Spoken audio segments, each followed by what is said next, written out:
Olá malta, bem-vindos a mais um episódio do podcast Espiritualidade Secular. Bom dia, boa tarde ou boa noite, conforme seja o caso. Hoje temos mais um convidado, neste caso uma convidada, de nome Marbrisa Oliveira. A Marbrisa é psicóloga, vão ficar a conhecer mais sobre o percurso profissional e pessoal dela. E eu conheço a Marbrisa inicialmente através de uma ligação familiar e no interesse comum das neurociências, mas na realidade acabei por fazer terapia com a Marbrisa e por experimentar o método que a Marbrisa, juntamente com o professor Mário Simões, um convidado anterior do nosso podcast, desenvolveram, e que é uma das metodologias que eu também uso quando atuo como coach. Portanto, vamos a isso. Bem-vinda, Marbrisa. Bem-vinda. Olá, e olá todo ouvinte, né? Exatamente. Desse programa de vocês, né? E é muito bom estar aqui, principalmente com o Francisco, que é o nosso fauno dos agentes ativos da felicidade, o nosso neurocientista, né? E agora com o João também. Exato, um prazer. Nós, se calhar, poderíamos começar por nos explicar o seu trajeto, o que é que a fez apaixonar pela psicologia e o cérebro humano? Bom, isso foi aos 14 anos. Eu venho de uma família com uma base cristã, onde nós fomos realmente educados, né, nessa questão do amor, da solidariedade, né? E eu estudava num colégio militar. E aos 14 anos, ainda estava assim, muito perdida no que eu poderia pensar em fazer, apesar de que eu fui muito treinada para medicina. Eu venho de uma família classe média-baixa, e naquela época, né, vocês estão falando com um profissional de mais de 6 décadas. Não precisa revelar a sua idade. Eu gosto. Mas, sabedoria. Sem dúvida.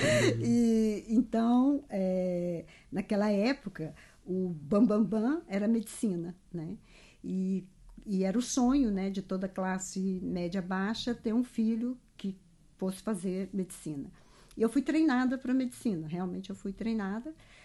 Mas aí, aos 14 anos, eu era uma pessoa muito de igreja. Eu frequentava sempre aos domingos, grupo de jovens, ia visitar o hospital de idosos, creche de crianças, e queria adotar crianças, era uma coisa assim.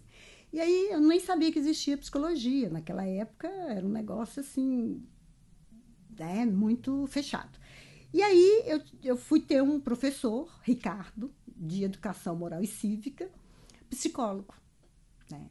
E depois, no próprio ginásio, eu também tinha educação religiosa, que era um padre também muito de vanguarda, o Juvenal. E esses dois me influenciaram, ao ponto de eu sair da medicina, do ponto da medicina. Porque quando eu comecei a entender o que era psicologia, porque as minhas aulas, o professor chegava e começava a falar o que ele fazia, né? E ele trabalhava muito na área social. Ele trabalhava com os presos, com as prostitutas, com a favela, né? Então, você imagina, eu, de grupo cristão, vendo aqui, eu falei assim, não, mas espera aí, existe uma profissão que eu ajudo o outro e eu ainda ganho dinheiro? Como assim? Isso para mim, na época, foi um paradigma, né? Diferente. E aí, aí eu comecei a estudar, eu estudava 9 horas por dia, quando eu entrei para o 10º ano. Meus pais me colocaram mesmo numa escola privada, porque eu era na escola militar, e fui para uma escola privada, porque para eu passar numa escola pública, que seria a nossa Universidade de Lisboa aqui, eu teria que estudar em torno de 9, 10 horas por dia. Estamos a falar, falta referir, eu por acaso sei, não é? Que estamos a falar de Minas Gerais no Brasil. No Brasil, E aí eu fui preparada mesmo para entrar na medicina, né? E aí o que aconteceu? Como eu estudava demais, né? Eu tinha know-how para fazer isso. E aí, realmente, eu passei, e aí era muito interessante, porque no Brasil nós temos o ICB, o Instituto de Ciências Biológicas, que fazemos juntos, né? Então, eu fiz anatomia, neuroanatomia, fisiologia, toda essa estrutura, né, da biologia que a gente faz igual, né? Que naquela época, né, ainda era a psicologia, a medicina, acho que a enfermagem, biologia, toda a área de saúde. Então, a gente pegava aquilo ali, né? E foi muito interessante, né? Mas tinha toda essa área da psicologia, né, que era FAFISH, que é ciências humanas, né? E isso me encantava. né? Quer dizer, desde a parte da neuroanatomia, né, tanto a ciência. Pronto, e aí eu me enveredei para psicologia, né? E aconteceu uma coisa muito interessante, porque no Brasil, o mais importante que é a minha universidade é muito boa e é uma referência até hoje para o Brasil, mas o mais importante é com quem você faz a psicoterapia. No Brasil, nós psicólogos, com 6 meses, nós já começamos o nosso processo.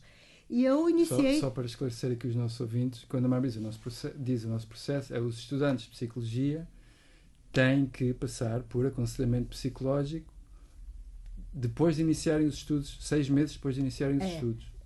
Portanto, é muito diferente do treino cá em Portugal. Isso para nós, assim, é muito importante quando você forma quem foi seu terapeuta. Certo. E depois onde você fez seu estágio. Porque nós fazemos estágio em vários hospitais psiquiátricos. Eu não sei como é que é hoje, eu estou falando da minha época. Claro. O curso era muito bom. E então eu comecei pela psicanálise, eu fazia 3 vezes por semana de divã com alguém do círculo. Porque os meus professores... clássica ou clássica. A gente começa pelos clássicos, né? E depois nós somos orientados para passar pelas 7 grandes escolas. Então a gente faz Gestalt, comportamental cognitiva, mas como paciente. Certo. Eu tenho 18 anos de psicoterapia como paciente. Isso é fantástico. Né? E por isso que hoje eu tenho minha metodologia. Claro. Né? E eu costumo dizer que foi o dinheiro mais bem gasto que eu já fiz da minha vida. Sim, exato. E você teve contato com alguns professores que foram referência mundial. Eu não quero já estragar aqui já as surpresas que vêm para a frente, mas hoje o nome do nosso podcast, Espiritualidade Secular, nós hoje vamos mesmo para o lado do espiritual e não tanto do secular, meus amigos. Portanto, preparem-se. Não é? Eu estava a falar, portanto, eu não sei exatamente quando é que você entrou em contacto, estava a falar da psicologia transpessoal. Não é? Eu costumo dizer que eu fui uma privilegiada. E eu também entendo por que eu fui privilegiada se eu tenho uma orientação espiritual. Né? E aí eu vou voltar aos meus 2 anos de idade, que é quando a minha mãe percebeu que eu era uma pessoa fora da caixa. Eu sou mesmo fora da caixa. E aos 2 aninhos, naquela época não tinha essa coisa fácil de telefone, de contato, né? E minha mãe foi criada com o vovô Marciano, que era um tio dela. E mamãe conta que aos 2 anos de idade, ela entra no quarto e eu estava sozinha, rindo, né? E ria com quem eu estava brincando com alguém. E minha mãe pergunta, né, o que eu estava fazendo, né? E eu ria e dizia que estava brincando com o vovô Marciano, né? Ok, no primeiro momento é pura fantasia. Só que 2 dias depois veio a notícia que o vovô Marciano tinha morrido, exatamente no dia e horário que eu estava brincando com ele, na minha fantasia, né? A partir daí, eu sempre tive certas conexões, né, que eu não entendia na época, mas graças a Deus eu sempre tive filtro. Eu acompanho hoje pacientes que não têm filtro, né? E eu os ensino a fazer esse filtro. Então, eu sempre tive essa questão já comigo, né? Só mais um esclarecimento, quando você diz filtro, é não partilhar tudo aquilo que sente e passa pela sua experiência humana, que acha que pode ser um bocado transcendental demais para os outros.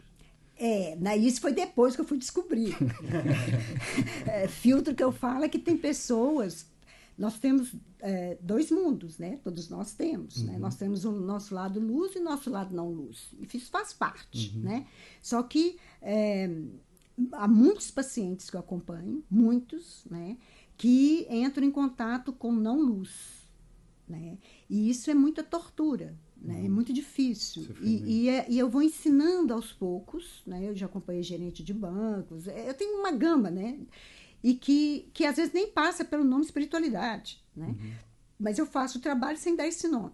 E depois eles vão aprendendo a entrar nesse mundo da luz, né? Só fazendo aqui um parênteses, eu acompanhei um caso em que o lugar seguro dele era montanha com morcego, escuro. Então, vocês imaginam o que era isso. Sim. E um dia... Explicar o que é o lugar seguro é um sítio imaginário onde a pessoa se sente em Confortável. paz, com segurança e confortável. Alguém que sentia em paz, segurança e confortável numa montanha com morcegos. Com morcego. Ok. Mas aquilo era... Ele tinha fobia social, foi muito delicado o caso.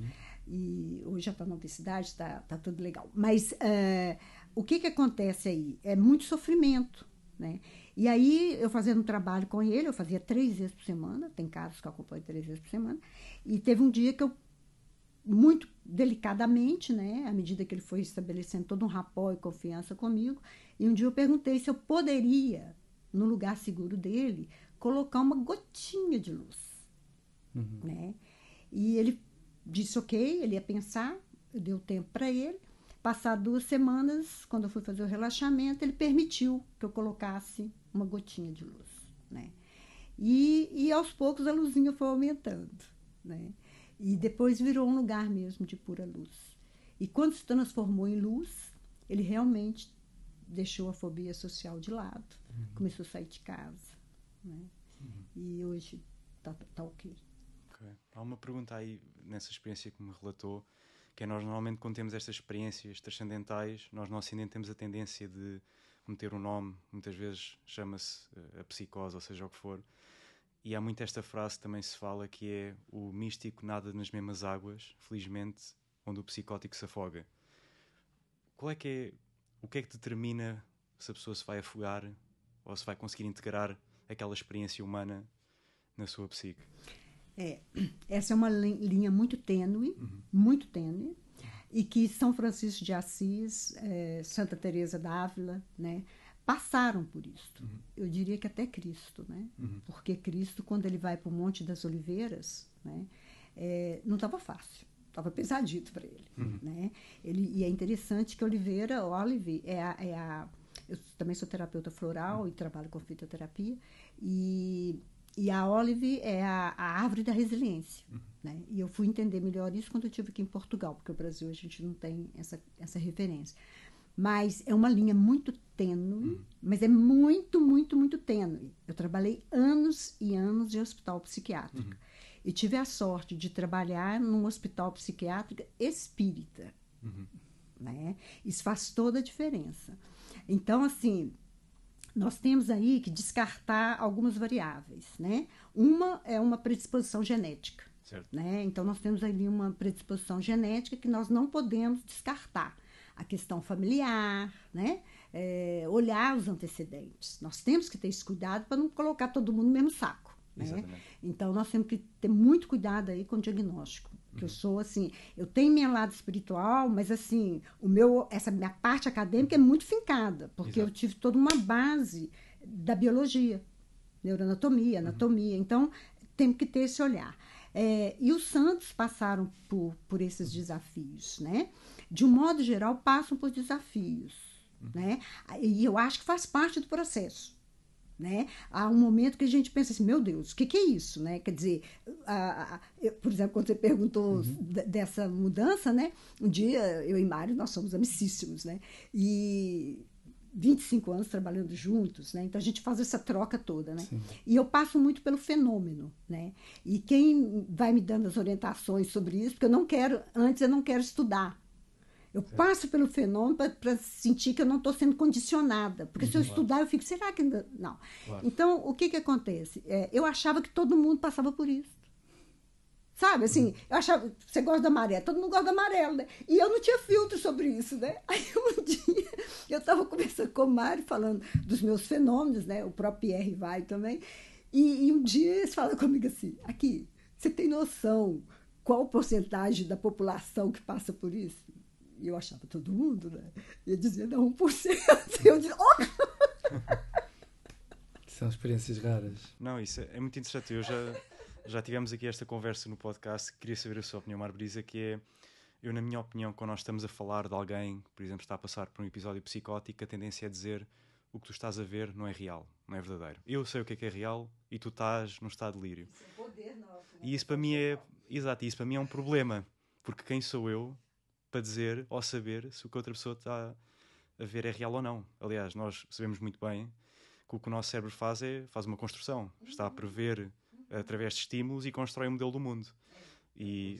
Exatamente. E, portanto, para mim o que eu vejo é a psicose deve-se intervir porque a pessoa está em sofrimento, mas não necessariamente porque aquilo que aquela pessoa está a ver é necessariamente um delírio ou não é real, vamos assim dizer. Então, vamos lá. Eu sou uma profissional que tem experiência com o hospital de psiquiatria e lido mesmo com os psiquiatras tradicionais, né? Então, por exemplo, no Hospital Espírita que eu trabalhei, André Luiz, né? Os diretores espíritas, né? Inclusive... Aqui para a nossa audiência portuguesa, se calhar é melhor explicar um bocadinho o que é um hospital espírita.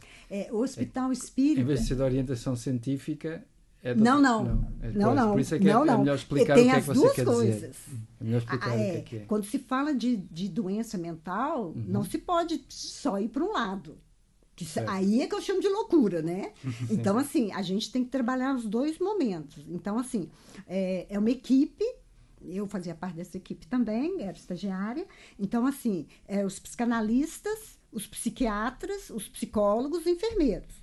Agora, o que acontece é que a gente tem uma orientação espírita, que é aquilo que eu disse. Até onde isso é só mesmo, vamos acabar com o surto, né? Vamos dar um antipsicótico, né? E até onde que tem uma espiritualidade. E tudo isso é discutido em equipe. Tá? Nós pegamos o caso e tem uma equipe multidisciplinar, desde fonoaudiólogo, tudo, para discutir o que é realmente dentro de uma questão mesmo, né, de toda a questão neurobiológica e o que é espiritual. Agora, há um acompanhamento, por exemplo, esses hospitais, eles recebem passe, eles recebem orientação, né, de religiosa, né? Eles têm muito terapia ocupacional. Agora, voltando à sua pergunta, o sofrimento, né? A questão, porque a gente atende... Agora não, mas na época que eu trabalhava lá, nós atendemos pessoas em surto psicótico, né? Mas, assim, a nossa orientação, você não corta, você não contradiz de cara o paciente, porque essa é a verdade dele. Certo. Então, quando eu costumo dizer que é devagar, devagarinho, né? Primeiro tem que estabelecer o rapport com você e a confiança, né? E depois você tem que entrar no discurso dele. Né? Então, quando o paciente começa a falar, porque eu estou no inferno, né? Muito comum essas questões religiosas, né? Eu estou no inferno, né? E tal, não sei o quê. Então, assim, me descreva seu inferno. Porque, assim, se tem uma máxima, que se eu tivesse que falar assim, que eu dou supervisão para médicos e para psicólogos, né? Eu digo assim, de tudo que eu falar, se eu puder dizer uma única coisa para você ser um bom terapeuta, eu vou dizer o seguinte: se coloque no olhar do outro. Entra no mundo dele. E depois volta para o seu set como profissional. Se você faz isso, tá aí o segredo. É meio caminho andado. Né? Porque, assim, se eu atendo... Nós estamos aqui num local, né, de muitos imigrantes, né? Eu também sou. Mas, assim, como é que eu posso entrar no mundo do outro, né, sem entender a cultura do outro?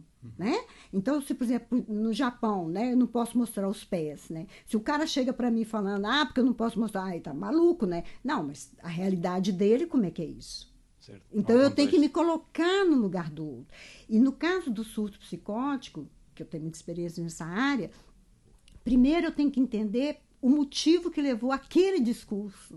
Porque ele não vem à toa, ele está ligado ao ambiente familiar, ao ambiente cultural, né? Por exemplo, essa questão religiosa, os conflitos, né? O tipo de discurso do cristão, do espírita, eles vão buscar. Agora, é muito interessante porque o doente mental, né? Às vezes nós imaginamos que ele não tem consciência. Ele tem consciência. Eu já atendi alguns psicólogos e psiquiatras em surto. Né? Nós não estamos ilesos disso, não. Somos seres humanos. Somos humanos. Claro. Né? E é interessante que, no caso, né, foi até um colega, né, que entrou mesmo em processo psicótico e houve um momento que ele dizia assim, ele olhou para mim e diz assim: você tem noção do meu sofrimento? Você tem noção? Eu disse, tenho. Né? E a partir daí, essa confiança. Claro. Né? Hoje ele é um terapeuta. Né? Ele é um terapeuta, E eu acho que essas pessoas são muito interessantes porque entendem mesmo a dor do outro.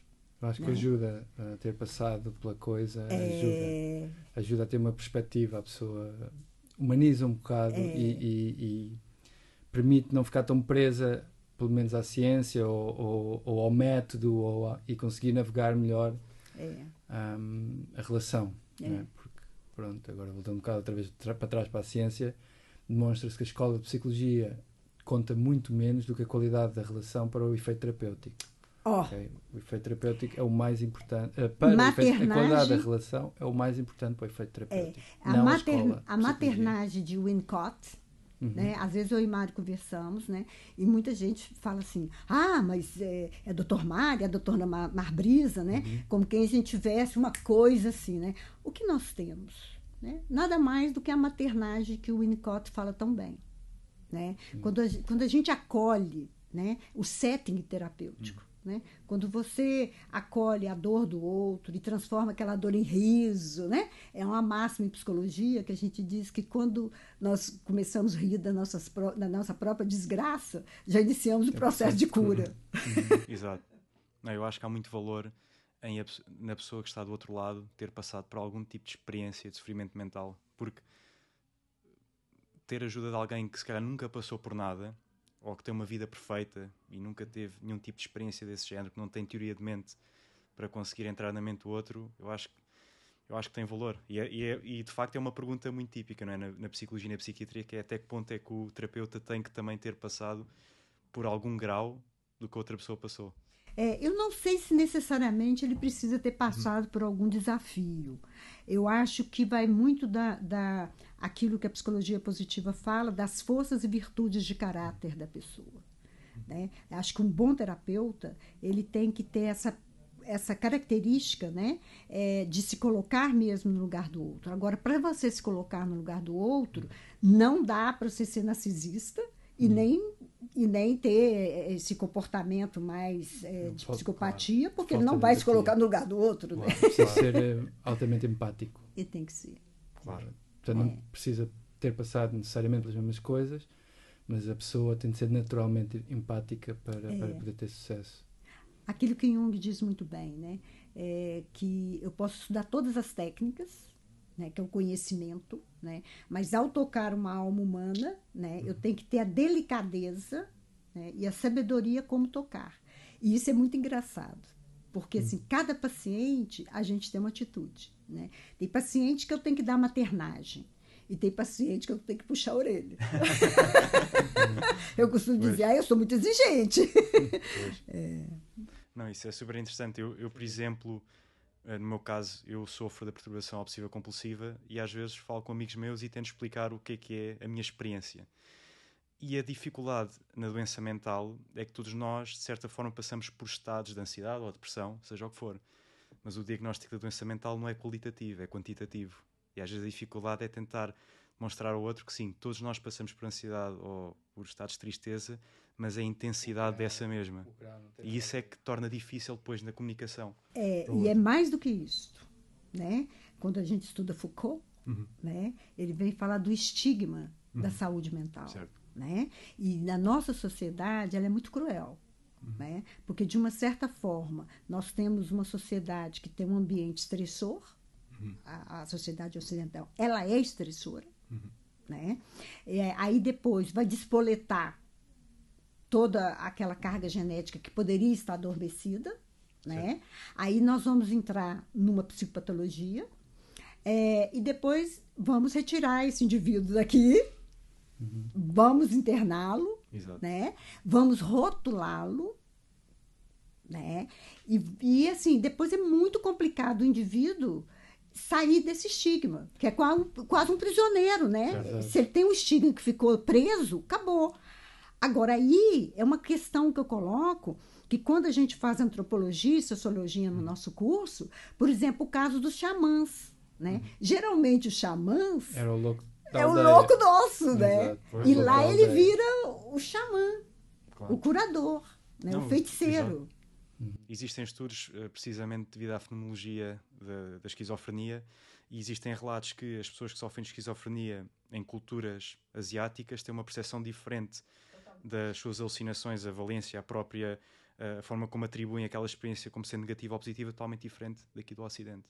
O que também é interessante. Eu tenho um caso interessante que eu assim, minhas amizades vão de A a Z, né? E então eu não vou falar o grupo, né, para não identificar, mas eu faço muitas caminhadas, né? E nas minhas caminhadas eu vou fazer meus amiguitos, né? E aí eu tenho um grupinho de pessoas muito interessantes, pessoas muito simples, né? E no grupo tem um esquizofrênico, né? E eu fiquei amiguinha dele. E aí é muito interessante, porque assim, ele nem sabe que eu sou psicóloga, né? E ele não tem que saber. E aí eu vou para lá, né? Ele tem com os cachorrinhos dele, né? Imundos, que aqui dá vontade de pegar e levar para banho. E aí ele foi me levou para casa dele, para conhecer, né? E a casa é uma rolote, né? Uma rolotezinha, e tem um jardim, tem lá a aguinha, né? As plantinhas, tem a Nossa Senhora, né? E é interessante como que nesse grupo incorpora o cara, né? Porque ele está inserido lá nesse contexto, né? Tipo baixo social, e às vezes eu chego, cadê fulano? Ele está internado. Ele está internado, mas isso não altera. Depois ele volta e está integrado de novo na sociedade, com o cachorrinho, com o discurso dele. Eu acho maravilhoso isso, né? Sim. Sim. Não, eu acho que muitas vezes o estigma vem, obviamente, da ignorância, e especialmente esquizofrenia. Uma coisa é a pessoa dizer que tem depressão, outra coisa é a pessoa dizer que tem bipolaridade, e depois outra coisa é a pessoa dizer que tem esquizofrenia. E muito desse estigma vem um pouco de Hollywood, do exagero, da questão de caracterizar certos grupos como sendo violentos, e depois, infelizmente, isto causa esse isolamento dessas pessoas que têm medo também de comunicar que estão a passar por esta experiência. Agora, eu sou assim, o diagnóstico, para mim, é uma informação. Pois. Apenas isso. Eu já atendi um caso de Asperger, né? E que eu não passei o diagnóstico para a pessoa.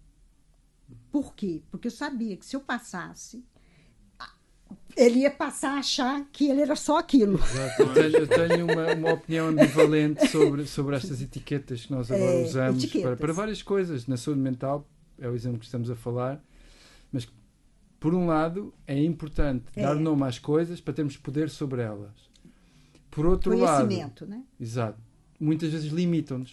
E no caso da saúde mental, eu vejo pessoas às vezes a agarrarem-se a uma etiqueta e a justificarem tudo com a etiqueta, dando para perceber, pelas ações do próprio, que é possível quebrar para fora da etiqueta. Mas as pessoas ficam presas e se nós apontamos, olha, estás a sair da tua etiqueta, mas não.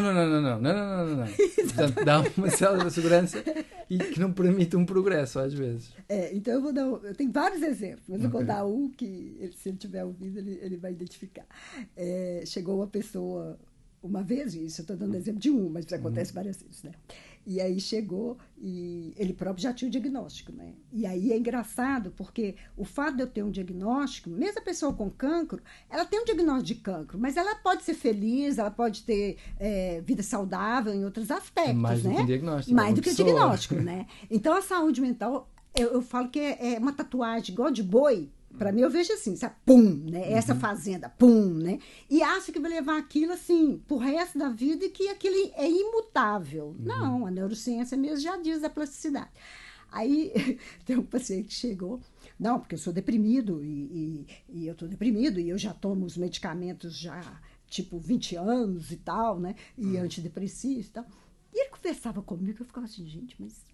É que não encaixa essa depressão dele, entendeu? Assim, 20 anos, e ele com aquele jargão, né? Porque eu sou deprimido. Não, eu não posso fazer isso, não, porque... Não, eu não posso sair de casa, porque eu sou deprimido. Então, assim, fica cultuando o diagnóstico, né? E aí eu começava a olhar para ele e tal, e aí eu aplicava, né, a minha metodologia e tal, ele melhorava aquela semana, óbvio que depois melhorava, mas o tratamento... Aí teve um dia que ele começou a falar assim, mas eu tô ficando bom, que não sei o quê. Eu falei, quer saber de uma coisa? Eu vou te falar uma coisa. Essa sua depressão é chinesa. Eu disse, chinesa? Ela é falsa. Resultado. Tá muito bem, obrigado. Né? Arranjou uma companheira linda, né? Passou a frequentar a vida, uma pessoa que não saía de casa, né?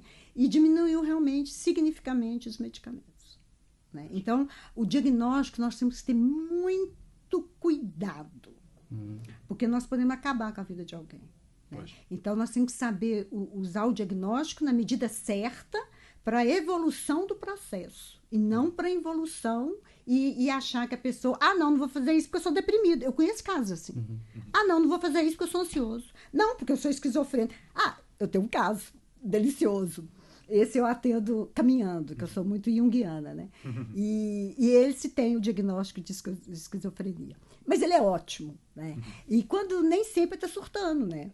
Então a gente sai para caminhar, né? Doutora, vamos caminhar! E põe eu para caminhar, né? Os passos dele desce largo. E lá vai eu atrás dele. E aí a gente senta na praia, né? E ele fica, mas esse negócio de eu ser louco, né? Aí eu digo, é assim, é a vida, vai fazer o quê, né? Exato. Mas assim, é legal a forma como ele lida com aquilo. Pois. Né? Quer dizer, ele próprio brinca com a situação, né? Ele tem consciência quando ele está mal. Hoje eu estou mal. Né? E tem outro dia que ele diz, hoje eu estou bem, não tem? Hoje está bem. Então, assim, é muito legal quando a gente entende que o diagnóstico, né, ele não nos define como ser humano. Claro. Não. Claro. Sim, é uma definição. O cancro não sou eu. Claro. É uma parte de mim a ser trabalhada. Daí que, não é, na psicologia tem que ir para além do cérebro e da biologia, e se formos outra vez uma das suas referências, até para além de tudo isto, não é? A Marisa teve a sorte, ou o desígnio, ou acho que foi destino. A benfeitoria, exato, de contactar com o Pierre Weil, que é um marco internacional que funda um campo da psicologia, que é a psicologia transpessoal, que é uma das tentativas que existe de trazer de volta a espiritualidade ao tratamento psicológico. Exatamente. Imagina, né? Eu com 17 aninhos, né? Entrando para a universidade, que eu entrei assim, 17 e meio, antes do tempo, eu sou muito precoce. E eu estava entrando exatamente, né, para a FAFISH, para essa parte de ciências humanas, que eu fazia as ciências biológicas no campus e as ciências humanas nessa mesma universidade, mas campos diferentes, né? E aí, minha vida era estudar Skinner, caixinha de Skinner, né, e psicanálise, porque a minha base vem da comportamental cognitiva e da psicanálise, carro-chefe. Então, eu tinha aula durante toda a semana, né, de manhã, de tarde, aquela coisa toda, e aí me aparece lá uma matéria optativa transpessoal, né. Bom, como eu já sei que eu sou mesmo fora da caixa desde os 2 aninhos, né, eu falei, eu quero dar uma espiada nisso, né. O que acontece nessa espiada? Essa espiadinha que eu fui dar, eu encontro com um francês, com 56 anos, que ele estava voltando do mosteiro da França, do 3 anos, 3 meses, 3 dias, né? E ele era um professor de psicologia na minha universidade, na parte de gestão. Ele era um psicólogo na área de gestão empresarial. E depois ele tem um cancro do intestino, começa a enveredar pelo yoga, pela meditação, e o Pierre, né, toda essa influência francesa e alemã, né, ele pega e fala, não, então deixa eu levar isso a sério. E vai realmente fazer todo o mosteiro. E que tem um livro que... Eu só vou fazer um parênteses, que eu tenho que contar essa história. Essa historinha que Pierre vai para lá, para a França, né? Ele um mega psicólogo, né? Com toda essa questão empresarial. E aí ele resolve ir para o mosteiro. E aí vai para a Índia. Terno e gravata, né? E quando chega lá, né, achando que vai ser recebido com pompas e circunstâncias, né, no mosteiro, ninguém o atende, né? E ele acha muito esquisito aquilo, né? Porque eu sou Pierre Weil, né? Eu vim fazer aqui um aprendizado, né, e de meditação e tal, né? E aí ninguém tá lá para recebê-lo. Ele já começou a achar que tinha alguma coisa errada ali. Mas tudo bem. Aí foi na porta do mosteiro, estava tudo fechado, né? Aí ele dá a volta e encontra a portinha aberta que vai dar para os aposentos, para a cozinha, né? E ele entra. E nisso vem um senhorzinho lá, atende, né? E ele diz, olha, eu sou o Pierre Vai, né? Ele perfeitamente. E ele diz, pois é, eu viajei do Brasil, imagina, tanto que viajou. E eu vim aqui porque eu estou inscrita e tal. Ah, sim, sim. Pois é, então, ele estava ávido, né, para começar. E o senhor, na maior calma, né, com aquelas chinelas ali franciscanas e tal, e pega e fala assim, eu vou te levar aos seus aposentos. E leva o Pierre para um quarto, né, com uma caminha muito simples, né, quase sem nada, né, e fala que ele podia ficar ali e dá para ele a roupa, né, que eram aquelas roupas indianas e tal. E o Pierre tem um ataque, né, mas tudo bem. Aí ele vai e fala assim, mas então, quando é que começa? Ele diz, não, hoje o senhor pode ir para o jardim, relaxar um pouco, toma um banho, né? E ele estava ávido, estava ansioso, de Áries, né? Fez aquilo e tal, não sei o quê. E aí? Não, agora é jantar, toma sopinha e tal. Ok, um dia tudo bem, né? No outro dia ele levanta cedinho, né? E vai lá, né? E tipo assim, quero tomar um pequeno almoço que eu quero conhecer o mestre, né? E aí vem um rapazinho de novo, né? Vai lá, serve aquele pequeno almoço simples e tal, né? E o Pierre, então, e o mestre, né? Aí ele fala assim, não, só pode ir novamente para o jardim, tem os livros, né? E o Pierre começou a ficar incomodado com aquilo, né? E depois, o que eu vou fazer, né? Aí o senhor pegou e chega com uma bandeja de alho para o Pierre. E o Pierre olha e fala assim, o que é isto? Né? Ele falou, não, eu só podia descascar esses alhos aqui, né? E o Pierre falou assim, você tem livro de reclamação aí? E onde é que está o curso? Tem alguma coisa errada. Eu sou o Pierre, vai. Para dar alhos para descascar. Toda a questão do ego, né? Tem alguma coisa errada, né? Eu quero falar com o mestre, né? E o cara, impávido e sereno, saiu de perto dele, largou ele lá, né? Como ele viu que não tinha outra alternativa, né? Ele começou a descascar o alho com tanta raiva, né? E aquele cheiro de alho, né? E ele possesso, né? Bom, no outro dia veio Pierre de novo, mais bandeja, mais bandeja. Bom, e ele desistiu, porque ele viu que não tinha como falar com o chefe. E de descascar o alho, ele começou a ajudar o rapaz, arrumava a cozinha, lavava banheiro, né? E ele descobriu, inteligente como ele era, né? Descobriu uma técnica para descascar o alho. Que ele descobriu que se apertasse a bundinha assim do alho, ele saía inteiro. Aí ele começou a cantar, fez amizade. E assim, ele começou a achar que o mosteiro dele ia se descascar. E depois de 3 meses, um dia ele estava lá, descascando o alhozinho dele, feliz da vida já, né? Aí chega o mestre e diz para ele, Pierre, chegou a hora de você entrar pela porta da frente do mosteiro. Sem humildade, não era possível. Pois. Né? Então, você imagina, eu com 17 anos, pegando, né, recebendo esse mestre, né, que passou todo esse processo. Então, ele deixou também, a mudança minha estava acontecendo, né, e ele saindo das empresas, né, para ser professor de transpessoal. Aqui nós chamamos da psicologia organizacional e vai para uma coisa... Pronto, que não explicamos muito bem, que é a psicologia transpessoal. E aí o que acontece? O Pierre, eu tive a sorte e o privilégio de ser 3 anos aluna do Pierre. Ele me ensinou, não só eu, mas os meus coleguinhas, tudo. Né? Então a gente passou pelo processo e depois vinha a teoria. Né?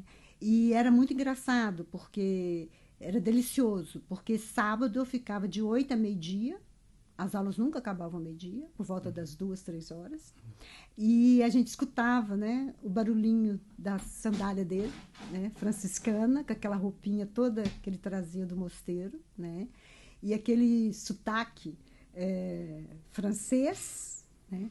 É apaixonante, né? Eu mulata, com um homem lindo daquele, com aqueles olhos assim. Brilhante, imagina. Então, ele falava que a gente tinha um amor platônico. Certo. Foi muito lindo, porque já fui, né, professora, e ainda sou, né, de terapia regressiva, hipnose, estados elevados da consciência. E eu aprendi isso muito, muito nova, né? E aprendi com nada mais do que Pierre Weil. Portanto, uma referência. E portanto, todas estas influências que você está aqui a referir, não é? Desde a cognitiva comportamental à psicanálise, psicodrama, gestalt, uns pós-pesados de transpessoal e ainda outros de psicodrama e afins, você chega...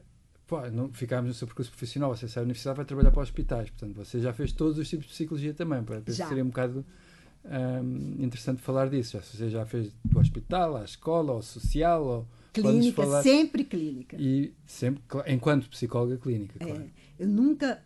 Porque o meu curso, ele tinha as vertentes depois, porque quando a gente saía, podia atuar em qualquer área. Mas tinha aquela área que a gente dava prioridade. E a federal, ela tinha uma particularidade que nós tínhamos uma clínica dentro da escola. Então, a gente era supervisionada, por exemplo, a psicanálise pelo pessoal do círculo psicanalítico, né? A gente geralmente tinha os melhores professores. Eu realmente fui felizarda. E então, a gente já atendia dentro da própria faculdade. Eu comecei com ludoterapia, com criança, atendíamos adolescentes, adultos e idosos. Né? E atendíamos em grupos também. A gente ia para os bairros e fazíamos toda a questão em campo. Então, quando a gente saía, e depois tinha toda a parte de psiquiatria. Então, a gente saía com um leque, né, de informação. Agora, eu sempre fui psicóloga clínica. Sempre. Né? Mas o que eu me refiro é que trabalhou em muitos ambientes diferentes. Muitas instituições. E depois, foi muito, assim... Eu realmente não sei, né? Devo ter nascido com estrela, assim, né? Porque antes de eu me formar, já havia um emprego como psicóloga me aguardando. Antes de eu me formar, eu era muito nova, né? E eu lembro, por exemplo, o que aconteceu comigo é que eu tinha uma referência da minha família de uma cidade chamada Caeté. E eu passava muitas férias, conhecia todo mundo, né? E cheguei a morar lá. Lugar lindo, e de montanhas, cachoeiras, né?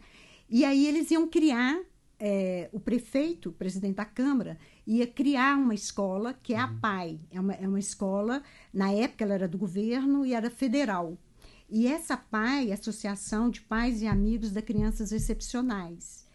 E aí eles precisavam de um psicólogo, e não tinha um psicólogo. Então, eles estavam meio que aguardando.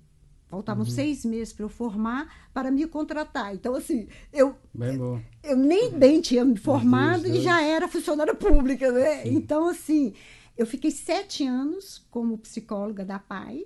Depois eu fui também ser psicóloga da FEBEM. Eu trabalhei com crianças abandonadas, maltratadas, e que o governo montou uma escola modelo lá. A PAI também era modelo. E depois de 7 anos eu virei diretora dessas instituições. Bom, aí me jogou na praia, né? Porque eu falei, já que eu sou diretora, caramba, isso vai ter que ter minha cara. Isso eu estou falando, gente, nos anos 80. Eu chamei os psiquiatras, eu chamei psiquiatra que trabalhou com o Chico Xavier. Sim. Chico Xavier é uma das pessoas mais espirituais que tem no Brasil. Era um espírito famoso. Então, eu contratei, na época, o Marcos Mundim, e eu tinha uma equipe, desde pediatra, neurologista, fonoaudióloga. Nós éramos uma equipe, assim, maravilhosa, tudo pago pelo governo, na época LBA, para tratar 150 crianças. E, assim, o trabalho foi pioneiro. Eu não sabia que era pioneiro na América Latina, eu não tinha ideia, né? Eu sei que eu queria fazer aquilo. Então, nós fizemos horta, fizemos fitoterapia, colocamos yoga, meditação, isso nos anos 80. Sim. E publicamos um livro. Tem esse livro aqui também, chama Tratado de Saúde Holística, onde fizemos uma pesquisa dentro da Federal, já com a medicina integrativa. Sim. E com esses 2 psiquiatras, Marcos Mundim e Marcelo Mundim, e eu. E foi maravilhoso. Aí depois é que nós fomos descobrir que o trabalho era pioneiro em Minas Gerais, pioneiro do Brasil, pioneiro da América Latina. Mas aconteceu. Pois. Não, Fui guiado. exato. Não, aí, tocando no aspecto da espiritualidade, algo que eu às vezes gosto de pensar, e especialmente foi algo que eu tive algumas dificuldades quando comecei a meditar, que é nós começamos a treinar mais a aceitação. E às vezes o balanço que tem que ser feito é, nós por vezes precisamos tomar decisões ou mudar o nosso paradigma, mas se nós treinarmos muito a aceitação, às vezes já há aquela tendência de não tentar solucionar a situação, de ficar nela na mesma, ali a marinar. Não sei que instruções é que podemos dar a alguém, por exemplo, que pode estar a passar por algo desse género. Para tomar uma decisão? Exatamente, que é a pessoa, por exemplo, alguém começa... podemos usar, por exemplo, o exemplo dos antidepressivos, que é alguém tem uma circunstância de vida terrível. Ambiente estressor, más relações, e nós, em vez de tentarmos procurar as causas, damos-lhe um antidepressivo. E o que o antidepressivo vai fazer é, a pessoa vai sentir-se bem numa situação que é má. E em vez de tentar sair dessa situação, não sai, porque agora com o antidepressivo já se sente bem. Não sente bem. Não funciona assim, e isso eu tiro o chapéu para o Seligman, né? Porque o Martin Seligman, né, que aí é um outro divisor de águas, né, que é a da transpessoal. Depois que eu fiz a transpessoal na minha vida, né, eu nunca achei nada de vanguarda.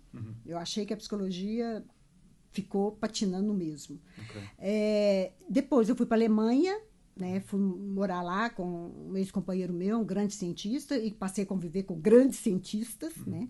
E depois eu falei, é assim que eles criam? Tá bom, então eu vou voltar e vou criar alguma coisa também. E aí eu vim novamente para aqui para Portugal e voltei para a universidade, né? E aí é que eu vou saber da psicologia positiva, né? E aí a gente tem que tirar o chapéu para o Martin Seligman, né? Porque eu acho que é um outro paradigma que ele vem, apesar de que tem um preconceito danado, porque as pessoas fizeram uma leitura errada, achando que felicidade é não é, Pois. não é. Eu acho que felicidade é propósito de vida, é outro tipo de qualidade de vida, mas o antidepressivo... Só uma parte, o que eu acho que as pessoas às vezes não reparam é que sacrifício faz parte da felicidade. Também, Pois. exatamente. Não, Adiar. Eu, se calhar, vou editar a minha pergunta, que é, vamos deixar o antidepressivo de parte, porque, obviamente, tem muitos limites na sua eficácia. Vamos imaginar que criamos um medicamento que nos faz sentir perfeitamente bem. E damos esse medicamento a alguém que, por exemplo, acabou de perder um filho. Ou está com maus relacionamentos. Exatamente. Até que ponto é que nós, se um dia chegarmos a um ponto onde temos este fármaco, que é tão eficaz... Mas já tem. O que acontece é assim, aí deixa eu colocar meu ponto de vista. Muitos pacientes, eu digo, eu não te atendo se não tiver orientação de um psiquiatra. Né?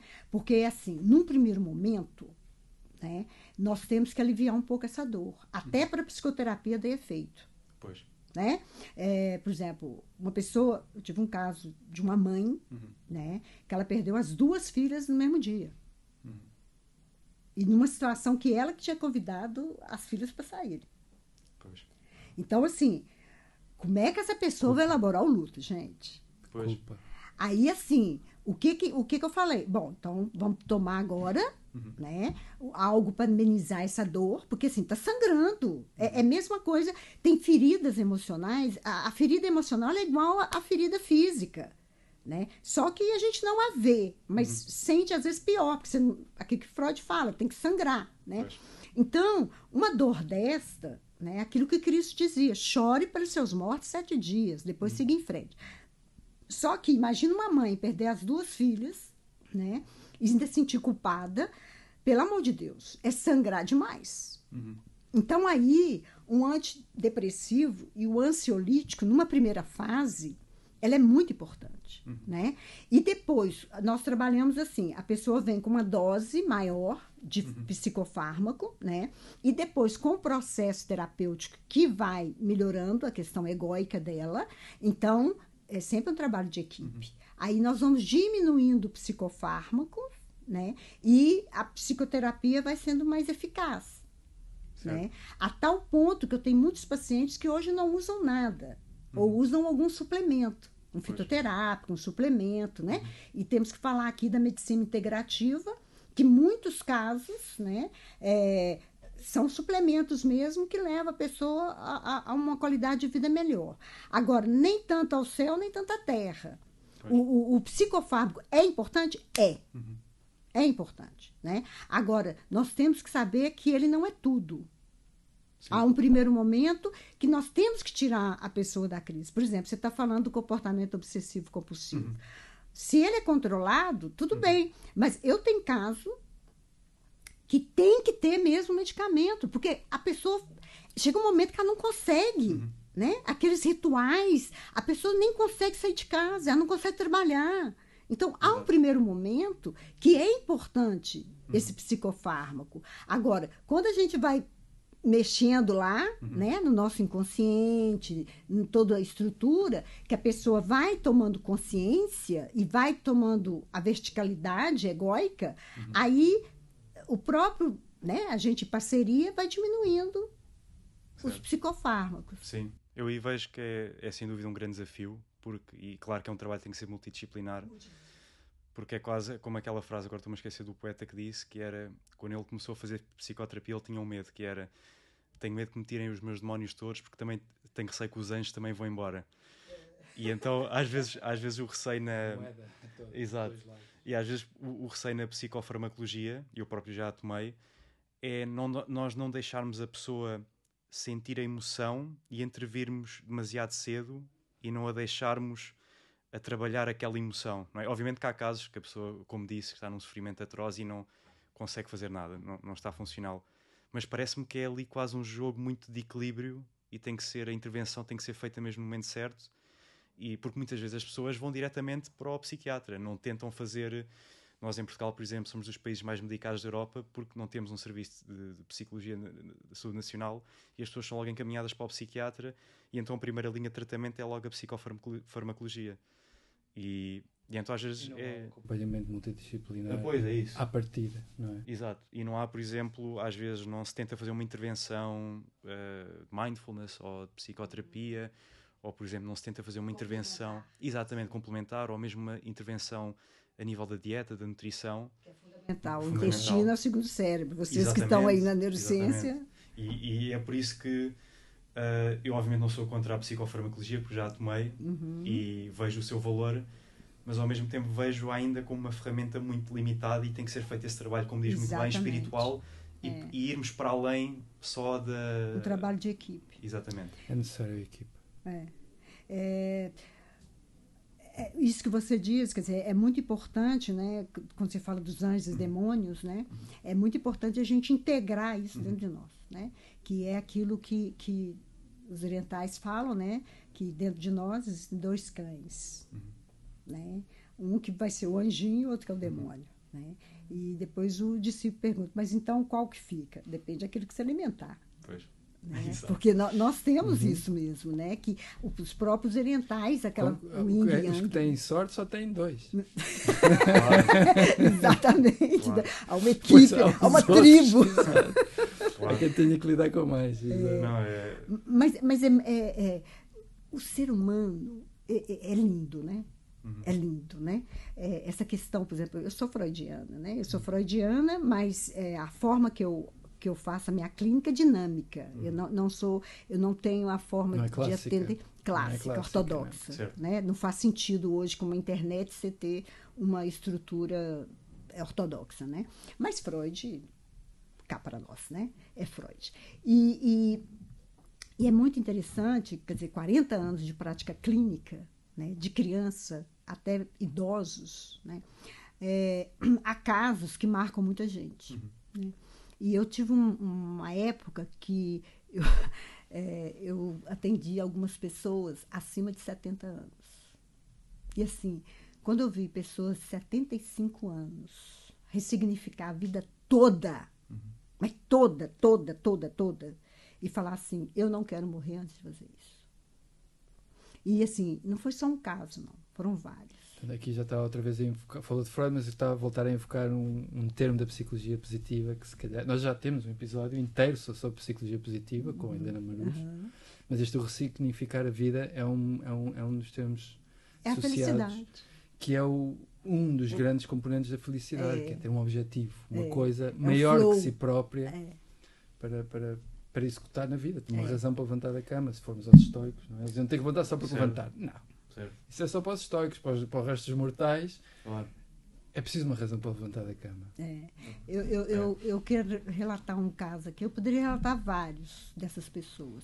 E essas pessoas, assim, porque é muito legal, assim, eu sinto, né, depois de 40 anos de prática clínica, eu ainda tenho esse olhar de encantamento. Quando o meu professor Ricardo falou que era psicóloga, eu ficava assim, mas eu ainda sou paga para isso.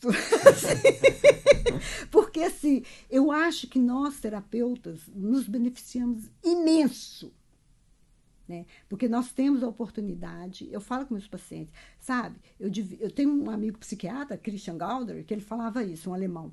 Ele falava o seguinte, quer dizer, ele filmava, isso, gente, anos 80, né? Ele filmava o paciente no início e depois no final, e falava assim, olha aqui, mas sabe aquelas revistas de peso, antes e depois? É assim que vocês ficam, né? Porque o cara chega pesado, né? Pesado, com traumas, com tudo. E depois ele sai. É assim, gente, tem hora que eu fico assim, eu fico hipnotizada, olhando, gente, mas que gracinha, né? Aí depois eu falo assim, vai embora, pelo amor de Deus, não fica mais aqui não, né? Quer dizer, dá lugar para outro, né? Mas é muito lindo, né? Sim. Nós, terapeutas, ver dia a dia, né, o processo evolutivo, que às vezes é difícil, alguns dão um passo para frente, 10 para trás, um passo para... Mas vai, chega lá, né? E eu queria relatar o caso, não vou citar muito, mas para não identificar, mas eu tive um caso, vários, né?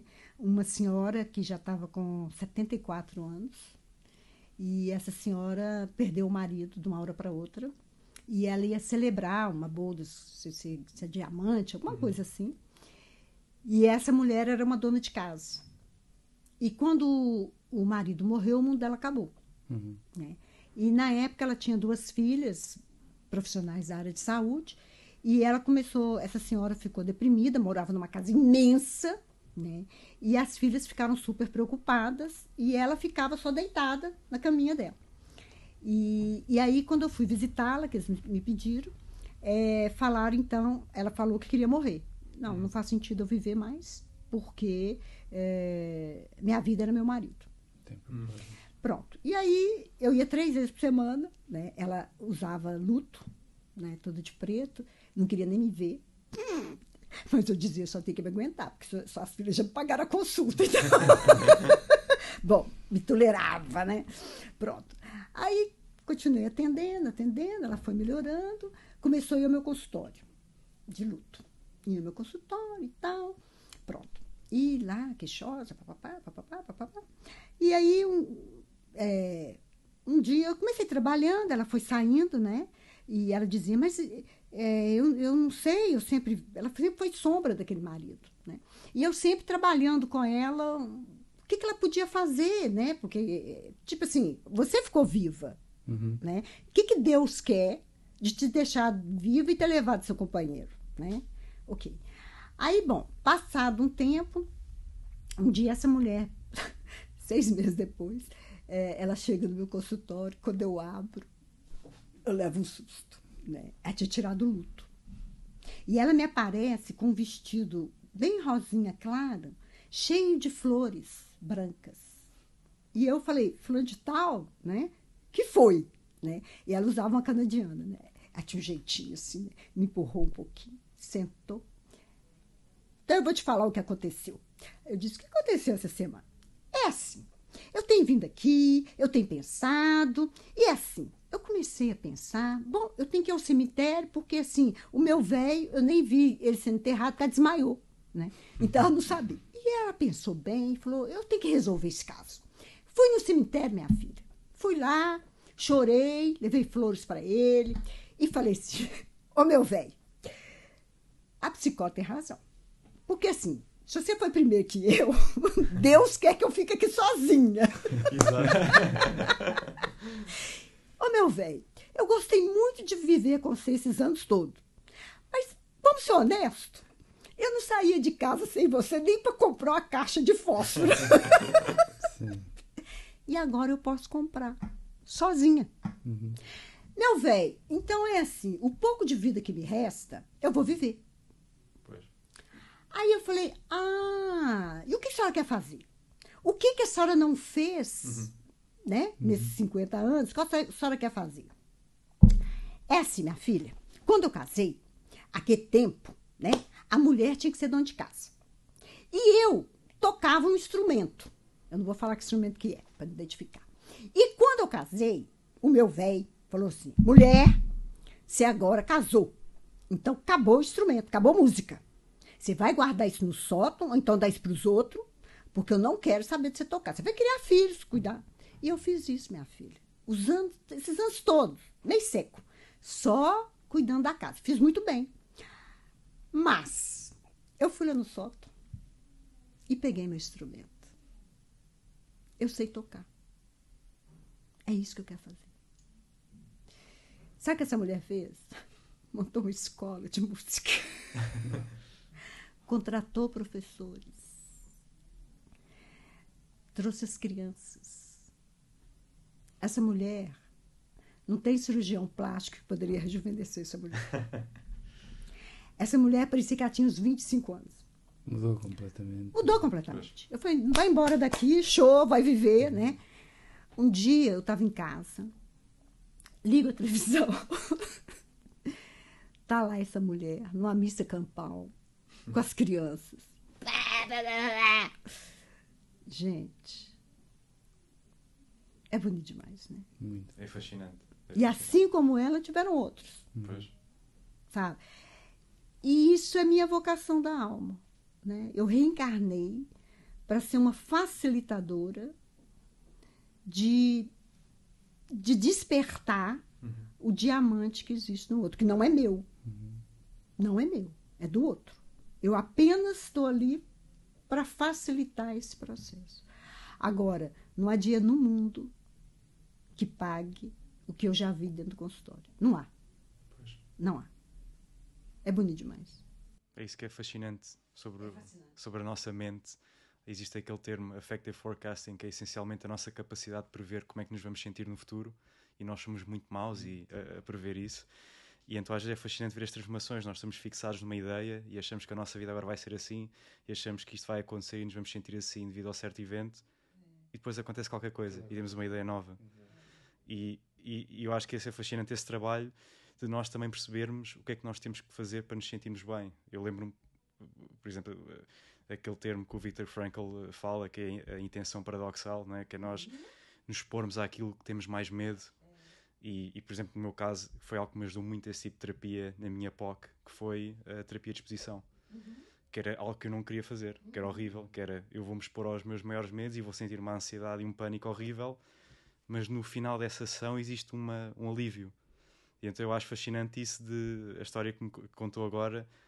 Às vezes as transformações que são inesperadas, que uma pessoa, que às vezes é no sítio onde menos procuramos ou achamos, vamos encontrar a solução, ou mesmo eventos terríveis, por exemplo, como a perda de alguém que amamos, e no meio dessa fratura nasce um vaso com ligações diferentes, e É a resiliência. é a resiliência, exatamente. Mas eu vejo, aí é que eu vejo todo esse viés da espiritualidade, né? Dentro do meu ponto de vista, tá? Não estou falando que isso é ciência, tá? E nem sempre eu vou levar isso para a clínica, né? Mas dentro do meu ponto de vista, como pessoa, né? E eu acho, os pacientes, às vezes, eu sou mesmo fora da caixa, né? E às vezes eu conto situações da minha vida, né? Porque eu acho que é muito importante o paciente entender que nós não somos deuses, não somos, né? Nós somos humanos tal como eles. Temos outros recursos, né? Mas podemos fazer coisas também, né? Fora da caixa e não tão positivas. Mas aquilo que eu dei conta de ultrapassar, eu passo pro meu paciente, né? Eu falo assim, olha, deixa eu falar, aconteceu isso na minha vida, eu passei isso, e assim, saí disso assim. Pois. Né? Que você quer tentar fazer dessa forma, quem sabe dá certo. Ou não. Claro. Né? Mas eu vejo como um viés da espiritualidade. E dentro da minha forma de estar, né, eu acredito na reencarnação, né? E para mim, quando a gente escolhe vir para o planeta Terra, é uma escolha, né? A gente sabe o que a gente vai passar aqui. Porque a Igreja Católica fala em purgatório. Para mim, purgatório é aqui. Purgatório para mim é na Terra. Né? Porque eu não conheço ninguém que não tenha sua cruzinha. Todos nós temos, achando que a nossa é mais pesada, porque somos nós que carregamos. Mas todos nós temos nossas cruzinhas.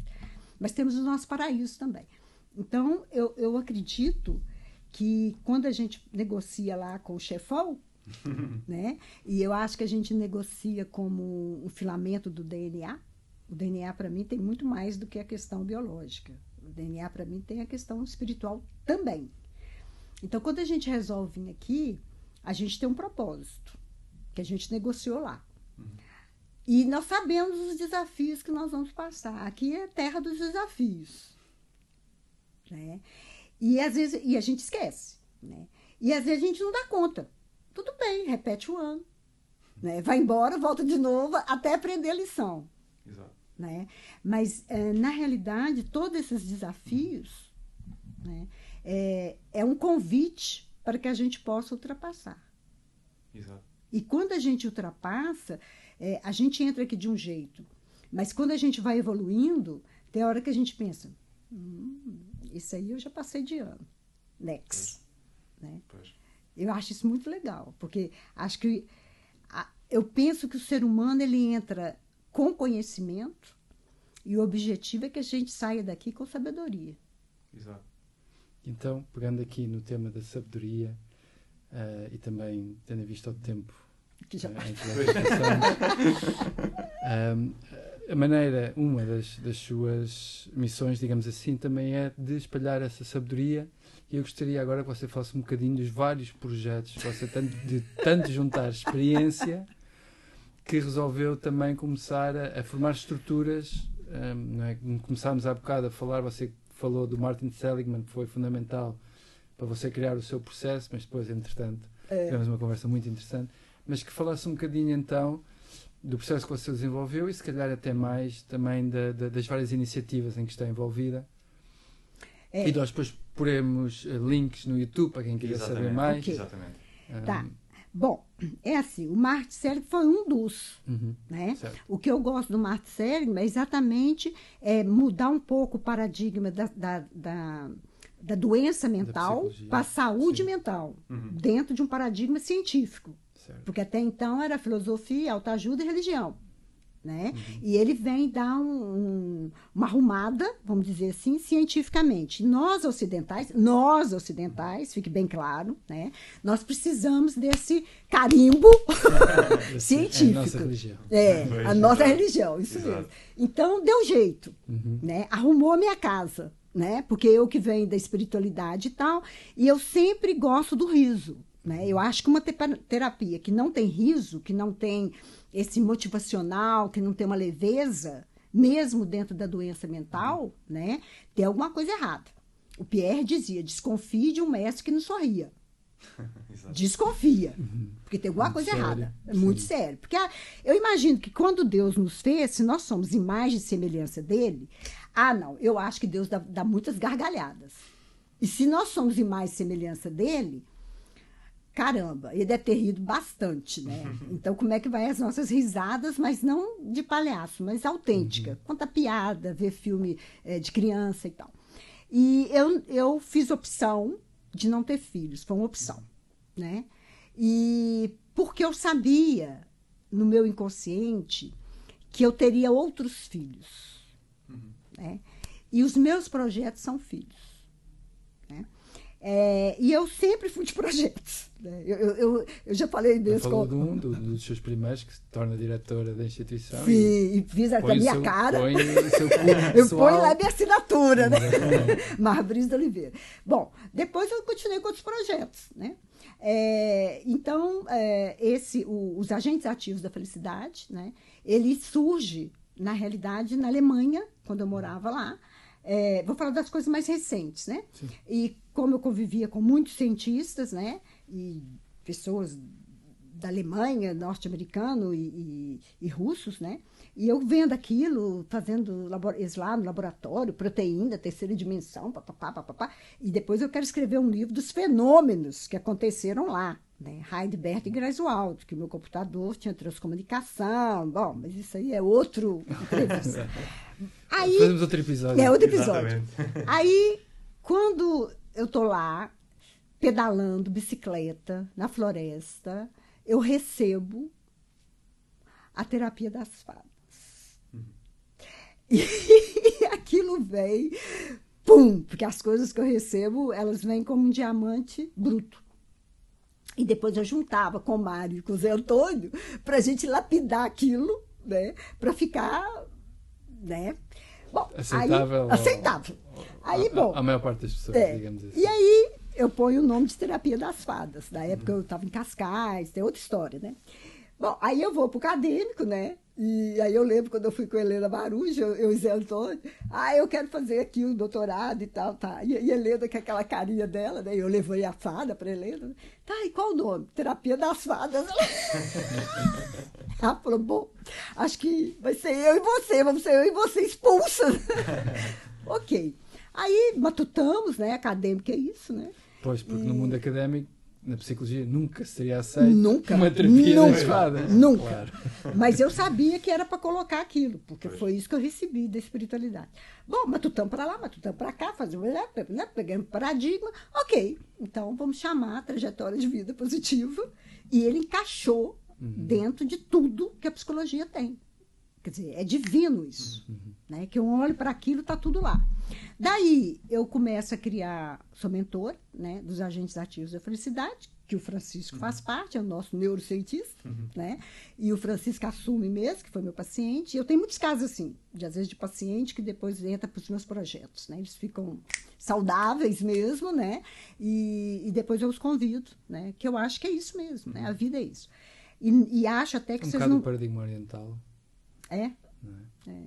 Eu não acho que vocês batem a minha porta à toa. A relação não acaba quando a pessoa fica bem. Exatamente, ela continua, né? A relação continua noutros termos. Exatamente. E eu tenho várias pessoas assim. E aí eu criei os agentes ativos da felicidade, né? E que hoje é um grupo de investigação muito legal, né? Depois, isso é uma questão que tem 15 anos que eu e Mário damos formação. Teve o limite, né, dentro da faculdade de medicina. Aí eu fui várias vezes como professora, né, do curso de hipnose clínica da faculdade de medicina, que o Mário que estava à frente. Então eu dei aula, né, e tanto aqui como no Brasil, na Unifesp também, que o Osmar Colasso nos convidou. A Unifesp é considerada a melhor faculdade de medicina da América Latina. E eu e Mário, através do Osmar, todos os anos ele nos convidava, e também para pós-graduações, né, de hipnose clínica. Né? E dentro da hipnose clínica, que eu faço hipnose desde a época de Pierre, né? Então, dentro da hipnose, a gente criou o módulo dos agentes ativos da felicidade dentro do coach, trajetória de vida positiva. E isso já tem uns 15 anos que eu e Mário, nós damos formação para médicos, psicólogos, enfermeiros, né? E tem a vertente também de coach, né? Para terapeutas holísticos e não só.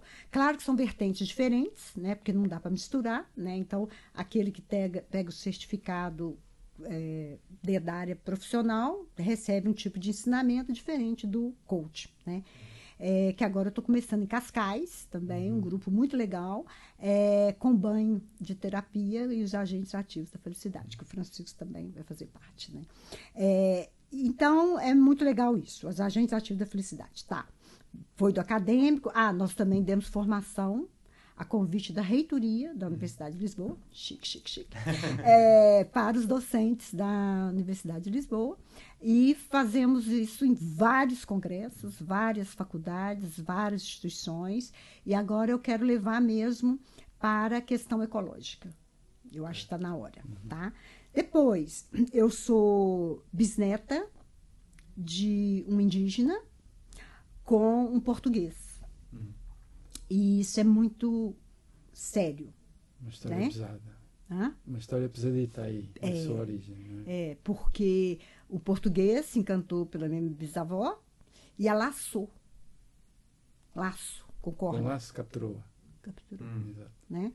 E depois tem a minha avó, que o meu avô era dono de uma mina de diamantes, né? E vem minha avó, que era lindíssima, né? Era uma mulher praticamente mulata, com olhos verdes, cabelo de índio, você imagina, né? Parava o trânsito, né? Imagina minha bisavó, né? Então tem essa origem, e depois tem a questão da minha mãe, né, que eu chamo de do Carmo, que é toda essa mistura. Né? E da parte do meu pai vem toda essa questão da negritude, então eu costumo dizer que eu sou 100% havaiana, né? Meio de Brasil. E aí, o que acontece? Sempre, eu fui educada, a minha mãe, uma mulher simples, costureira, dona de casa, que cuidou da gente com muito mimo, mas a gente foi muito criada com tudo natural. A minha mãe nunca foi de refrigerantes, nunca foi de químicos, chazinhos, ervinhas, que vem já da origem dela. Daí toda essa minha questão com a medicina integrativa. Bezeção, ela tem mesmo essa origem indígena, ela traz na cultura dela. E aí me apareceu, eu tenho toda essa questão de orientação espiritual e tal, algumas coisas já foram ditas para mim. E aí vem ter comigo a Fundação Tures Índio, que é uma pessoa que me acompanha espiritualmente há anos, há mais de 15 anos. E essa pessoa me apresentou esse grupo em Brasília. E aí eles me convidaram para ser embaixadora dessa fundação, que é privada, fica muito claro isso, não tem nada a ver com o governo, para ser embaixadora dos povos indígenas. Na Europa. Na Europa. E eu aceito de bom grado, e aí tem um encontro, que ele ocorre de 2 em 2 anos, em Bérgamo, na Itália, e aí vieram 2 tribos do Brasil para cá, e aí eu fui para Bérgamo. E chegou lá o Parlamento Europeu, nos convidou para fazer uma apresentação. E foi muito lindo, porque eu juntei, eu tenho uma capacidade de criatividade, que eu não sei de onde vem isso, aí eu juntei a psicologia positiva com os povos indígenas e fomos para o parlamento. Fomos para o Parlamento Europeu, chiquérrimo, né? E eles vestidos lá a caráter e tal, e eu como uma parte mais acadêmica. E eles me deram 20 minutos. E no fim eu passei 1 hora com os jornalistas e tudo, e com a equipe toda. E depois nós fizemos um seminário, que o Francisco participou, com o acadêmico e os povos indígenas na Universidade de Lisboa, né? No ISCSP. Né? Instituto Superior de Comunicação. Não, Instituto Superior de Ciências Políticas. Okay. Que o presidente e o diretor autorizaram. Então, assim, foi muito bonito isso. E agora nós estamos criando uma cooperativa, né? Que essa cooperativa vai ser uma cooperativa de entreajuda entre todos os profissionais, mas ela vai ter todo o foco dela, financeiro, e não só, para divulgação da cultura, dos costumes, da gastronomia e do artesanato dos povos indígenas e das mulheres com maus tratos, que eu também sou embaixadora do projeto Wilmanice, da Tânia Tomé, que ganhou o prêmio como uma das 100 mulheres mais influentes do mundo. E eu sou embaixadora também desse projeto. Além do que, eu também passei por uma situação muito delicada em 2007 a 2010, muito delicada, que eu não quero entrar em detalhes aqui. Sim, portanto, e falta também referir... O último projeto. Não sei se é o último, mas que as fadas estão bem, recomendam-se. Esta história é interessantíssima. Para trazer o processo para ser academicamente aceito, tem que mudar o nome, tem que encontrar embasamento científico e justificação que encontra, já feito por si quase, na psicologia positiva, e consegue fazer as fadas na mesma. Consigo. Fala-nos um bocadinho das fadas, então. É assim, eu sou muito de sinais, né? Eu crio a coisa e depois eu fico esperando o momento de agir, né? E o Francisco sabe disso há muito tempo, né?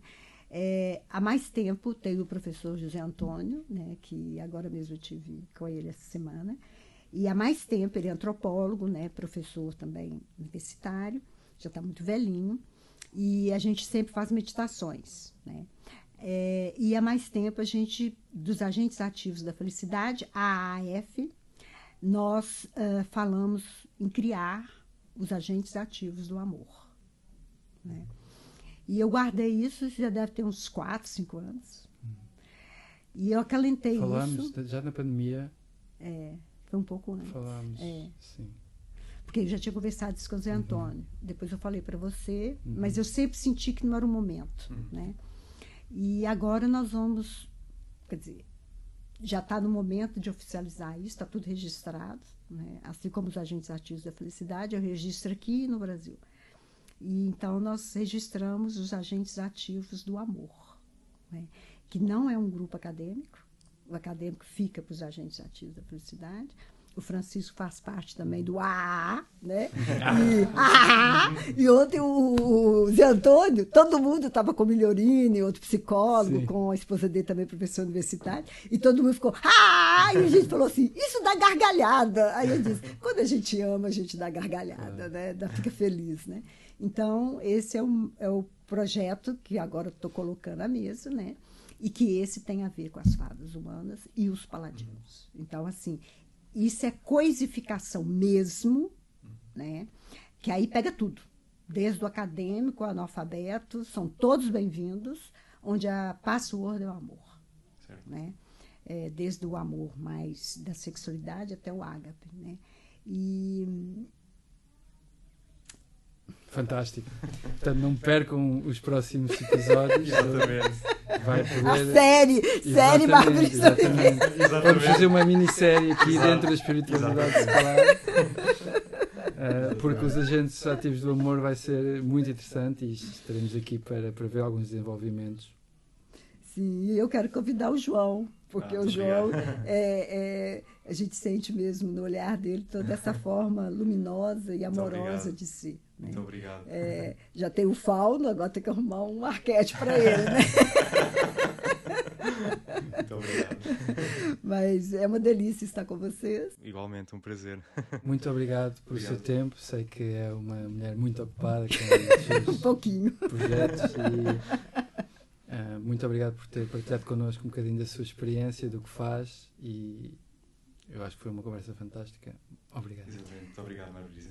Eu é que agradeço a vocês, de vocês estarem também, de uma certa forma, cumprindo a vocação da alma de vocês, como neurocientistas e como comunicadores, para tocar a alma humana.